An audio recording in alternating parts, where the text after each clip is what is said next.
Aku pernah jadi dirut di majalah Rolling Stones, ya. Nah, di situ banyak cerita di industri musik maupun di perfilman tentang relasi kuasa. Apakah di industrimu ini kamu melihat juga ada relasi kuasa seperti itu yang masih berlangsung sampai hari ini? Oh sangat, jadi kekerasan seksual itu atau kekerasan apapun sih sebenarnya, tapi terutama kekerasan seksual itu bisa memang terjadi karena ketimpangan relasi kuasa. Jadi kalau kita mau mencari solusi menurutku sangat penting untuk kita memahami relasi kuasa tersebut. Karena kita bisa mengidentify siapa yang rentan dan siapa bisa jadi pelaku nih gitu. Yang kita lihat dari industri perfilman misalnya, di saat kami para filmmaker perempuan mulai bicara tentang isu ini, banyak banget nih cerita yang masuk. Sehingga ada banyak data yang terkumpul dan kami bisa melihat bahwa kekerasan seksual itu bisa terjadi di semua lini masa produksi.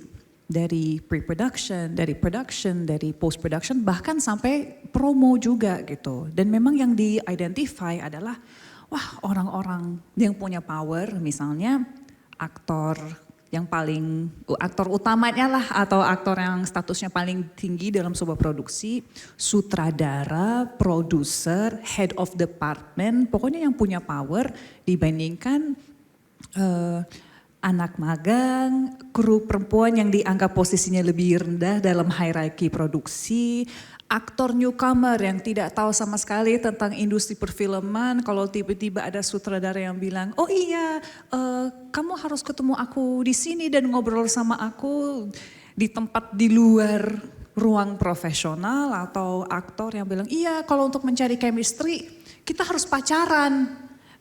Hal kayak gitu kan sangat rentan Tiba-tiba untuk saya kekerasan kepengen jadi terjadi. aktor ini. Tapi memang that's what we mean by relasi kuasa. Hana dan teman-teman yang punya kepedulian seperti ini kemudian memulai gerakan ya untuk mencegah terjadinya relasi kuasa di industri hiburan atau perfilman. Jadi apa yang Hana lakukan? Jadi tentunya karena kita udah tahu siapa yang punya power, kita approach mereka. Yang punya power di industri perfilman adalah sutradara dan produser sebagai decision maker. Makanya kita meng-approach Asosiasi Produser Indonesia karena mereka yang punya power untuk ngomong kepada yang lain. Kami sebagai aktor, sebagai penyintas, di urutannya kita di paling bawah di chain-nya gitu. Jadi dengan bantuan dari teman-teman produser, terutama produser perempuan ya, karena mereka juga punya kesadaran sama isu ini. Misalnya Mira Lesmana, Miska Torisia, Gina Esnur. Mbak Gina tuh sebenarnya sebagai sutradara dan penulis dan juga produser, punya SOP yang sangat jelas nih di produksi dia sendiri. Nah itu dijadikan contoh, kayaknya sih ini bisa di copy paste ke produksi-produksi lain. Contohnya ada pasal pelecehan dalam kontrak. Tidak hanya pelecehan tapi juga perundungan. Jadi bullying and also sexual harassment. Ada fakta integritas yang ditandatangani sama semua orang dalam produksi itu. Di mana kami menyatakan saya tahu bahwa kekerasan seksual yang dimaksud adalah ABCD, saya berjanji tidak akan melakukan, saya tanda tangan gitu. Jadi you will be held responsible with this fakta integritas. Dan saya ngerasain sendiri produksi yang menerapkan itu jauh lebih nyaman untuk saya bekerja dibandingkan produksi yang gak peduli dan orang yang gak peduli sih. Baik.